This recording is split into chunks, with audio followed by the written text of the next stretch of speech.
got one motherfucking thing to say. Trucking is a lie. A-L-I-E.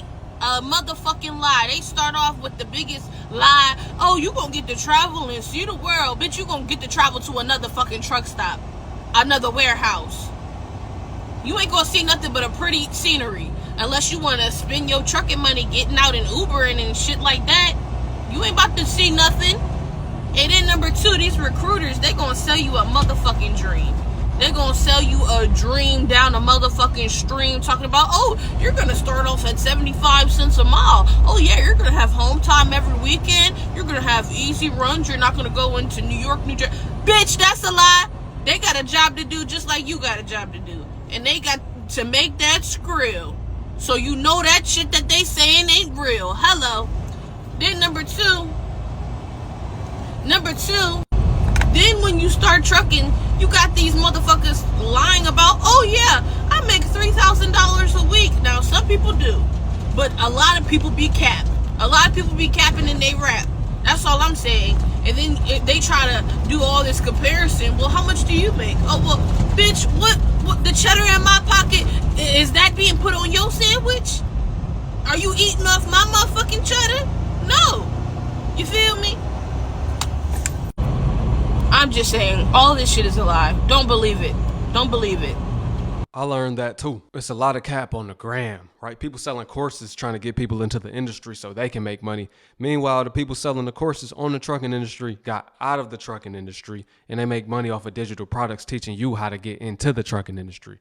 If somebody left that industry, then they left for a reason, right? That's how we have to look at it. She says a lot of cap in a rap. It's a lot of lies in disguise. People not keeping it real. Drop a comment below if you got into the trucking industry and once you got in there, you found out people lied to you. It's not what they made it seem. They sold you a dream. Trucking has completely went flat bottom, man. I can honestly tell you these past 3 weeks, this is including the third week that I'm in right now, you get a few runs here and there. I'm in Chicago, right?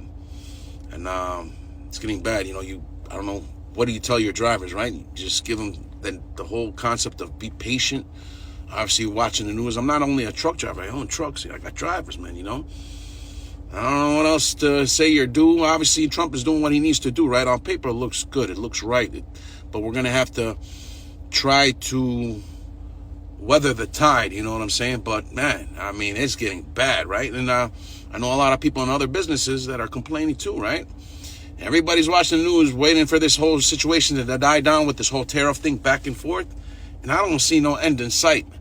I know some of my guys that are owner-operators, a lot of them gave up not having a plan in place after they quit. And they just saying, hey, I'm going to wing it. I don't know. I'll figure something out. But, man, me personally, my advice, anybody, it doesn't matter if you're a truck driver or not. Whatever you're doing for a living and you don't want to do that no more, find you another source of income before you quit. Never quit until you have another option, right? You're going to quit and just sit there and wait. What are you going to do? My advice, man, do not quit something until you have something in line, ready to go. It must be really bad if owner-operators, people that have trucks, are quitting and saying, I'm just going to figure it out. I'm going to go with the flow, right? They just want to get out, is what it sounds like to me. I can imagine the tariffs are making it where the rates that people are getting per mile on the loads probably down. I'm not in the industry, so I'm just speaking from outside looking in. But at the same time, it's costing way too much to ship a load as well. People aren't shopping as much either due to the tariffs and due to the cost of living as a whole, due to money drying up. People don't have extra money to spend, right? Especially around holiday seasons, right? We're entering those. And just like last year, people weren't shopping like they used to shop. Stores were saying, you know what? We're not ordering as much stock as we used to because we don't expect to sell much of this inventory. So I get it. I might not be all the way right, but I'm somewhat on point, right? If you're in the trucking industry, let me know.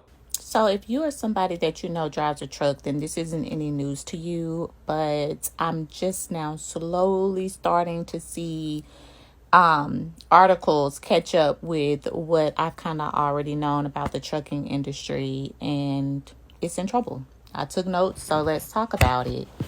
So truckers move almost 3/4 of everything we buy: food, gas, clothes, medicine, you name it. So now that trucking is slowing down, everything else is going to slow down as well. Prices are going to go up. Jobs are going to go down. The shelves are going to get emptier. So what they're saying is within the last year, more than 30 trucking companies have gone bankrupt. Wow. Some of them are saying it's due to a driver shortage. Others are saying they have too many trucks and not enough work. But either way, drivers are being pushed out. Now, this particular article that I read, of course, wanted to factor in tariffs. So they talked about the tariffs and the new rules making it more expensive to buy and repair trucks, and saying that the smaller companies can't keep up with that. Okay, I didn't even think about that. Tariffs are making it harder to buy and repair trucks too. 40 different trucking companies went out of business. Mind you, these are big trucking companies with multiple trucks, a whole fleet going under, going bankrupt. And then, of course, there's been some changes as far as immigrant drivers. So, of course, you know, being that there's a gap there as well, then you have some type of, you know, employment issue. So basically, there's talks of half the truck drivers being replaced by automation or AI within the next 10 years, which of course means further instability for those who are truck drivers now, right? They're going to get fewer paying jobs, or fewer good paying jobs, should I say. And so really, it's time for them to start looking at ways to pivot, especially if you are new into trucking or anything like that. If there are any type of specialties or anything that you can add on, you definitely just want to add those on. Time for people to pivot. And it's worse for those that are new into the trucking industry that just got in recently. Like, I was looking to become, this was maybe a year ago or two. I was hearing about the opportunities that the trucking industry presented for box truck drivers and how you could own a box truck business without being a driver and just hire drivers and you become the dispatcher yourself. That was something I was looking into, but I thought about it. I'm like, automation, right? The self-driving trucks, big rigs, and who's to say it won't tackle and take out the box trucks too? I just thought about it. I'm like, automation really gonna replace a lot of the drivers, and it's gonna make it to where the industry will start to die down, right? The rates will get worse. It won't be much work. And now we're seeing it, right? We're seeing it. I'm seeing more and more videos of truckers not being able to survive. Truckers used to get good money. It's not like that anymore. Just like with nursing, that used to be a good industry. It's not like that anymore.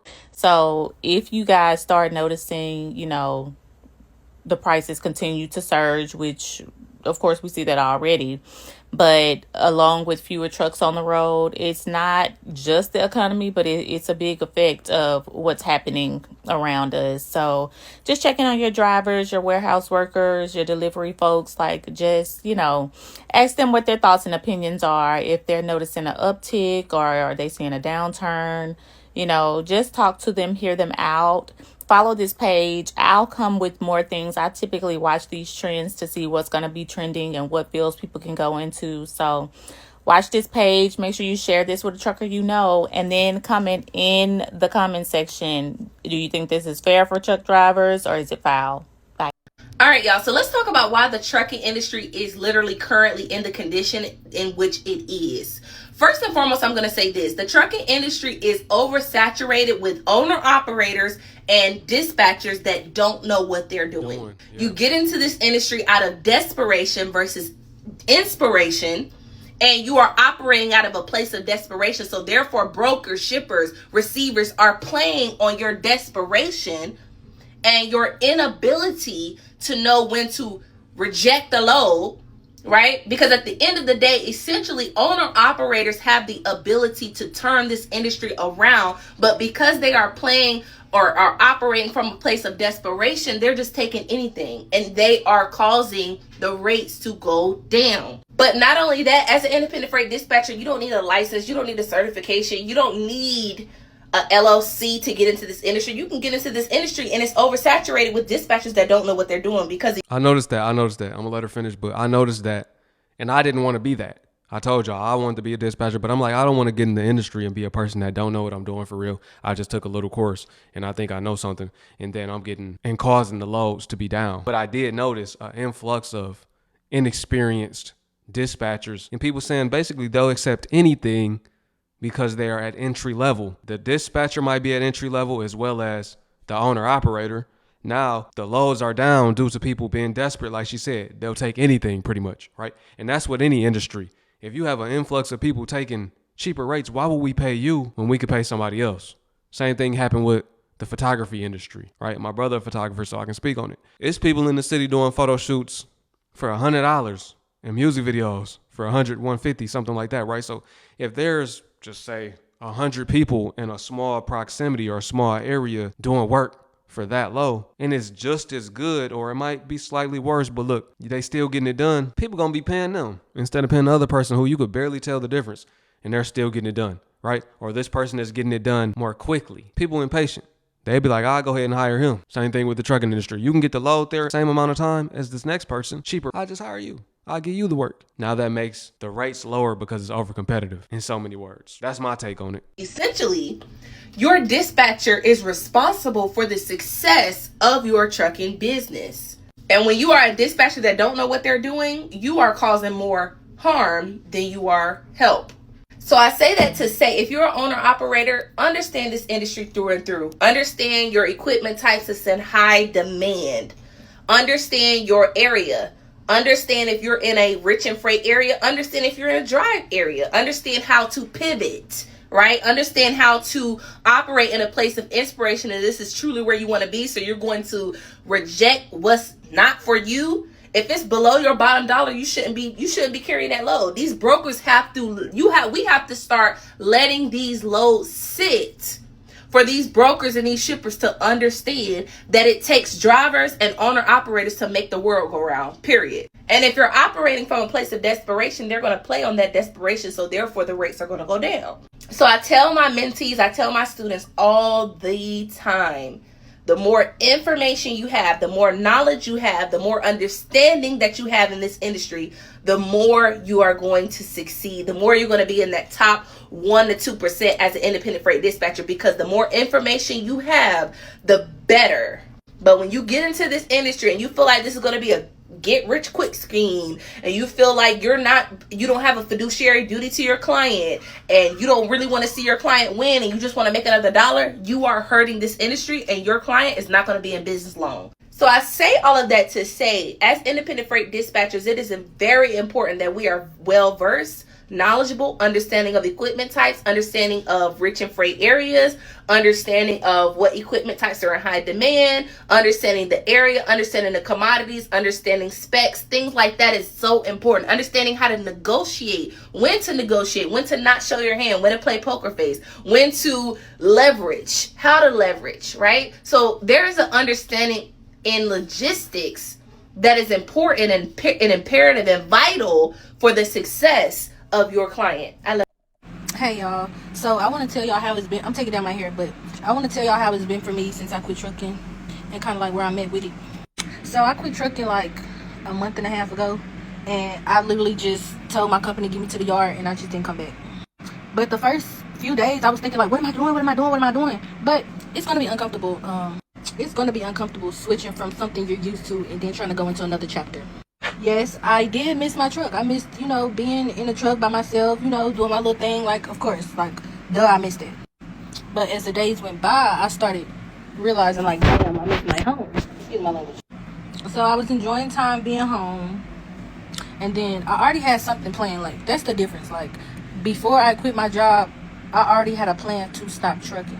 So it wasn't like, oh, what am I going to do? Because I already was having something planned after trucking, I was only going to be there for a certain amount of time. So now that all that is persevering, I'm just waiting. I'm on a journey right now, and I'm excited for me. I'm excited for what's to come. That's it. Buenas noches. Moral of the story, you got to have a plan. But that's with anything. Before you quit, you want to make sure you got a plan B. You don't just want to quit out the blue. You want to make sure you know where you're headed next.